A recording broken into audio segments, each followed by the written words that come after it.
Hi hello friends. இன்றைக்கி நம்ம என்ன பண்ண போகிறோம்னா சாம்பாரில் கதம்பம் சாம்பார் தான் நம்ம செய்ய போகிறோம். வாங்க அதை எப்படி பண்ணுறதுன்னு பார்க்கலாம். சாம்பாருக்காக நான் ஒரு பேன் அடுப்பில் கடாயை வச்சுக்கிட்டேன். அதில் ஒரு மீடியம் சைஸ் வெங்காயத்தை இந்த மாதிரி கட் பண்ணி வச்சுருக்கேன். அதை ஆட் பண்ணிக்கிறேன்.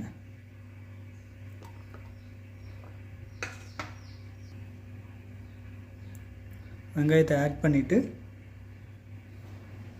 ஒரு 4 டேபிள் ஸ்பூன் அளவுக்கு நம்ம ஆயில் ஆட் பண்ணிக்கலாம். ஆட் பண்ணிவிட்டு இதை அப்படியே நல்லா வெங்காயம் ஒரு 50% வதங்குற அளவுக்கு நல்லா வதக்கிக்கலாம். சாம்பாருக்கு நீங்கள் கடலெண்ணெய் யூஸ் பண்ணிக்கிட்டிங்கன்னா நல்லா வாசனையாகவும் நல்ல ஒரு டேஸ்ட்டாகவும் இருக்கும்.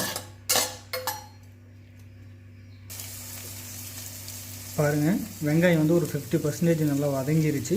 இந்த டைமில் நம்ம காய்கறிகளை ஒவ்வொன்றா நம்ம ஆட் பண்ணிக்கலாம். கேரட் இந்த மாதிரி கட் பண்ணி வச்சுருக்கேன், இதை ஆட் பண்ணிக்கலாம். கேரட் ஆட் பண்ணோன்னே ஒரு பிரட்டிட்டு பீன்ஸ் இந்த மாதிரி வச்சுருக்கேன். ஒரு 3 பீன்ஸு அதை கட் பண்ணி வச்சுருக்கேன், அதையும் சேர்த்துக்கலாம். அதையும் சேர்த்து ஒரு பிரட்டி விட்டுக்கலாம்.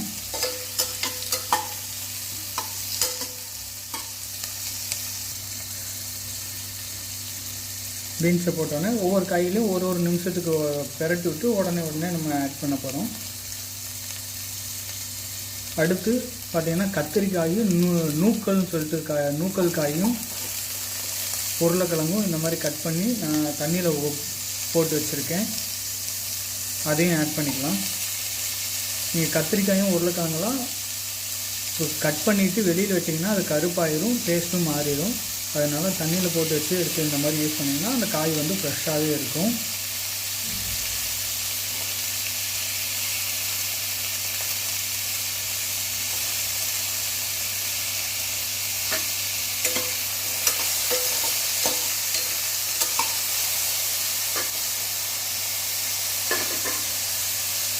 காய் ஆட் பண்ணிவிட்டு இந்த மாதிரி ஒரு நிமிஷத்துக்கு நல்லா வதக்கிக்கலாம்.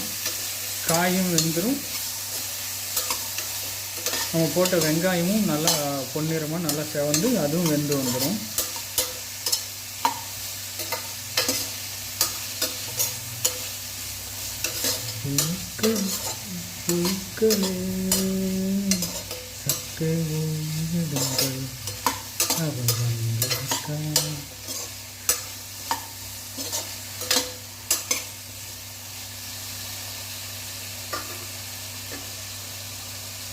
இந்த டைமில் 2 பச்சை மிளகாய் ஆட் பண்ணிக்கலாம். ஆட் பண்ணிவிட்டு நல்லா வதக்கி இந்த போட்ட காய்கறி வெங்காயம் எல்லாமே நல்லா வதங்கட்டும் ஒரு 2 நிமிஷத்துக்கு. பாருங்கள், இந்த டைமில் சால்ட் ஒரு 3/4 டேபிள் ஸ்பூன் ஆட் பண்ணிக்கிறேன். சால்ட் ஆட் பண்ணிட்டா காய்கறி எல்லாம் சீக்கிரமாக வெந்துடும்.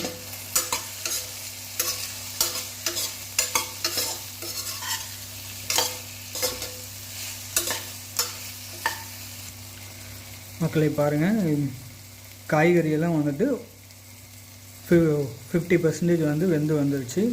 இந்த டைமில் தக்காளி ஒரு மீடியமான சைஸ் தக்காளி கட் பண்ணி வச்சுருக்கேன், அதையும் ஆட் பண்ணிக்கலாம்.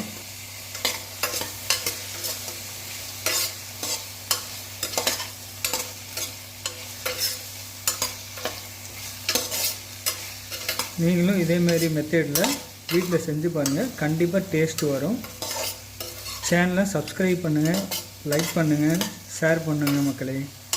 அப்போ தான் எனக்கும் கொஞ்சம் மோட்டிவேஷனாக இருக்கும், இன்னும் நல்லா இம்ப்ரூவ் பண்ணி ஒரு நல்ல பெட்டரான வீடியோஸ்லாம் அப்லோட் பண்ணுறதுக்கு.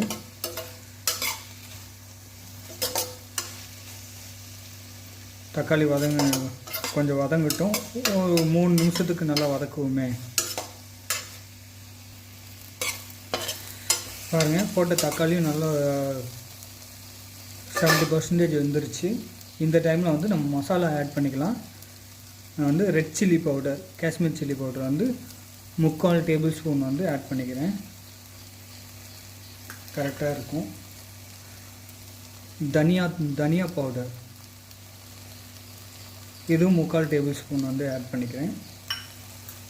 மஞ்சத்தூள் வந்து இதில் ஆட் பண்ணக்கூடாது. நம்ம பருப்பு வேக வைக்கும்போது அதில் வந்து ஆட் பண்ணி பருப்பு வேக வச்சு எடுத்துக்கணும். இதில் போட்டிங்கன்னா ஃப்ளேவர் டேஸ்ட் கிடைக்காது. இதை நல்லா அப்படியே மசாலாலாம் மிக்ஸ் ஆகாது நல்லா வதக்கி நல்லா கிளறி விட்டுக்கலாம்.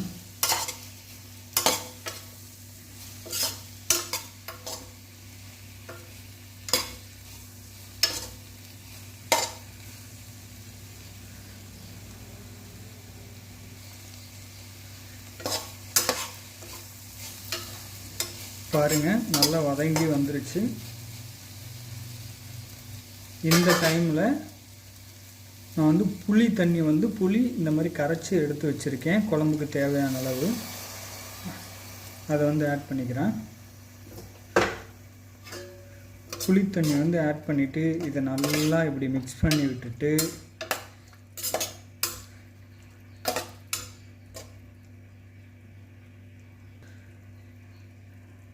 புளி தண்ணி நல்லா மிக்ஸ் பண்ணதுக்கப்புறம் நார்மல் வாட்டர் வந்து குழம்புக்கு தேவையான அளவு காய்கறி வேகிறதுக்காக தேவையான அளவு வந்து நம்ம ஆட் பண்ணிக்கலாம். ஆட் பண்ணிவிட்டு எல்லாமே நல்லா மிக்ஸ் ஆகிற அளவுக்கு நல்லா இப்படி ஒரு கிண்டி கலந்து விட்டுட்டு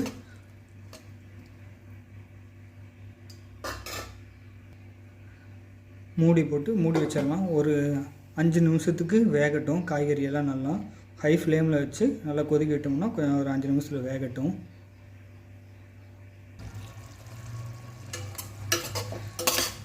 மக்களே பாருங்கள், காய்கறி எல்லாமே வெந்துருச்சு. இப்போ இந்த டைமில் நம்ம வேக வச்ச பருப்பு இருக்குல்ல, பருப்பு வேக வச்சோம்ல, அதை வந்து இதில் ஆட் பண்ணிக்கலாம்.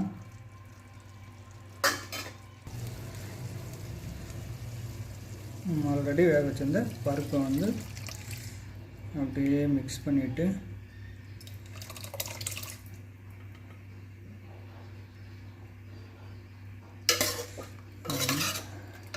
ஆட் பண்ணிவிட்டு நல்லா மிக்ஸ் ஆகிற அளவுக்கு இப்படி வந்து 2 கிண்டி விட்டுக்கலாம்.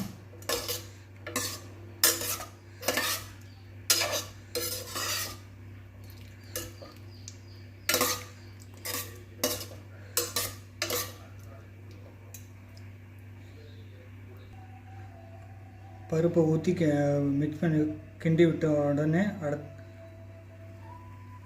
மல்லி இலை வந்து ஒரு லேசாக கொஞ்சமாக இதை வந்து மேலாப்பில் தூவி விட்டுடலாம்.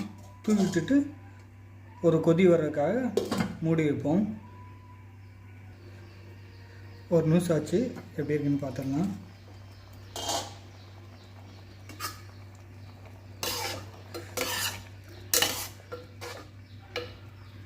பாருங்கள், குழம்பு வந்து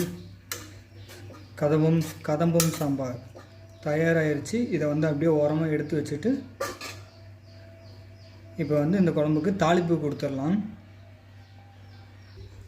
அடுப்பை வச்சுட்டு தாளிப்பு கடாயை வச்சுக்கலாம். வச்சுட்டு ஒரு டேபிள் ஸ்பூன் அளவுக்கு ஆயில் வந்து ஆட் பண்ணிக்கலாம்.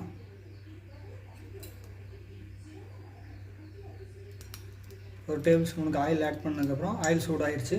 ஸோ நம்ம சில்லி வந்து இந்த மாதிரி கட் பண்ணி பிச்சு வச்சுருக்கேன், அதை ஆட் பண்ணிக்கலாம்.